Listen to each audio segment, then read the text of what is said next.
What would you get if you took a group of today's top surfers and gave them a chance to ride a collection of surfing's most iconic boards from the past, as well as the most intriguing shapes of the future?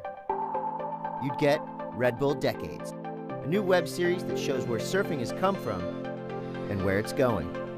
Normal's boring. That's why we're here on this trip, trying different boards, and we're not being normal, we're being weird, and that's what surfing's all about.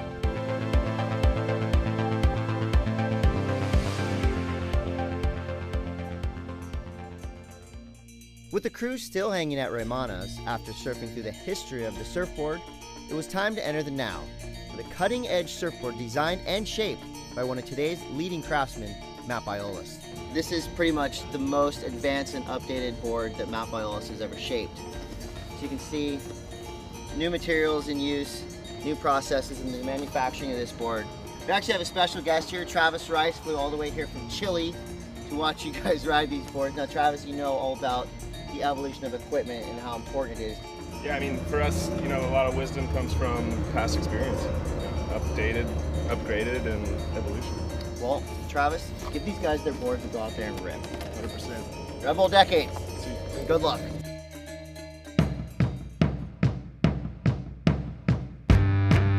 My name's Matt Biolos. I'm a surfboard shaper, designer by trade. I have a brand called Lost. My nickname's Mayhem. I first started shaping in 1986 in Dana Point Harbor. At a friend of mine's garage, I made a board. Within a few weeks, I ended up landing at Herbie Fletcher's surf shop here on the corner and kind of fell in with that culture there at the Herbie Fletcher shop with a lot of craftsmen and shapers and glassers. And I really never left. I've been at that shop 26, 27 years now. And now it's our shop, my partner and I, we keep the culture going. Building my brand alone, I always looked at punk rock culture here in Southern California in the early 80s when I was growing up, and the whole do-it-yourself attitude was a huge influence on me. On the materials, we've been stuck in a quagmire that we all seem to be pretty happy with, of just using the same foam, the same resin, the same fiberglass as the predominant construction technique. But for these boards, I wanted to use an EPS foam, which is readily available and popular, but it's not what you see all the boards in the shops made out of. Instead of using wood stringers, we opted to go with a composite fiberglass carbon stringer, and it allows the board to flex a lot farther without giving out and breaking. And then they were vacuum glassed with a 3D glassing technology, and that really infuses the epoxy resin into the blank and sucks out all the unneeded resin to keep the board really light and really strong. Since there's no points on the line, there's no money on the line, I wanted to take the boards and push them in a little more radical direction.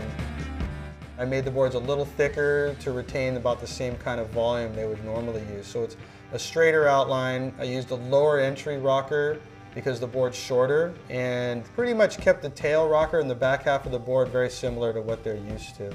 I didn't want to take a reckless approach and just say, this is some crazy board, this is the board of the future, and have it, unproven, untested, because in surfboards, everything's done in kind of baby steps, and you got to make the boards and have guys ride them. And even though I may be considered an authority in surfboard design, I don't want to take that responsibility I've been granted and be reckless with it. Go to Tahiti and there's that rich blue water and striking sunshine. You want the boards to be noticed and to be seen. So we did all those boards, we infused the resin with tints and got as bright of colors as we could get and made all the colors kind of the opposite of the blue of the water. So what I hope to accomplish is to maybe get the guys to expand their ideas of what works and what doesn't.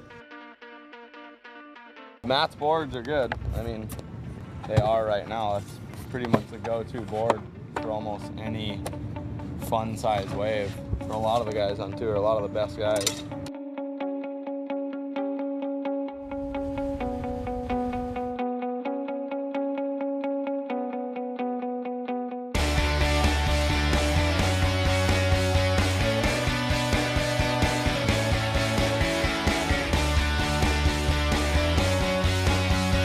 Excited to ride it, and the lightness is really cool, and I was just starting to figure out that lightness is like really cool for airs because you could kind of control it more and whip it or do whatever you want, and I was excited for that.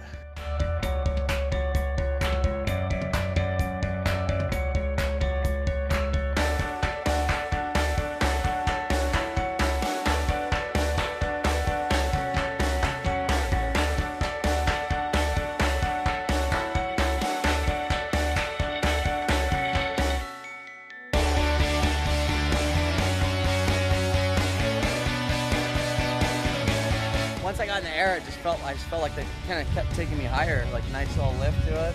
Real fast, real responsive.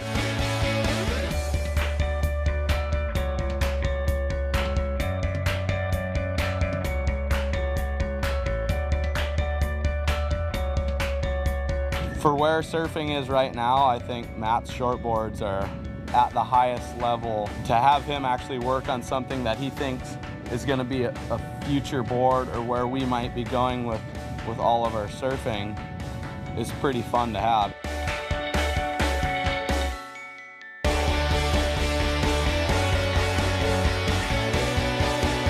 The Mayhem, that board is a board that I would probably have one of those boards in my board bag most places I travel to in the world, just for when the waves are smaller and you need something that's going to get you going and something that's exciting to ride.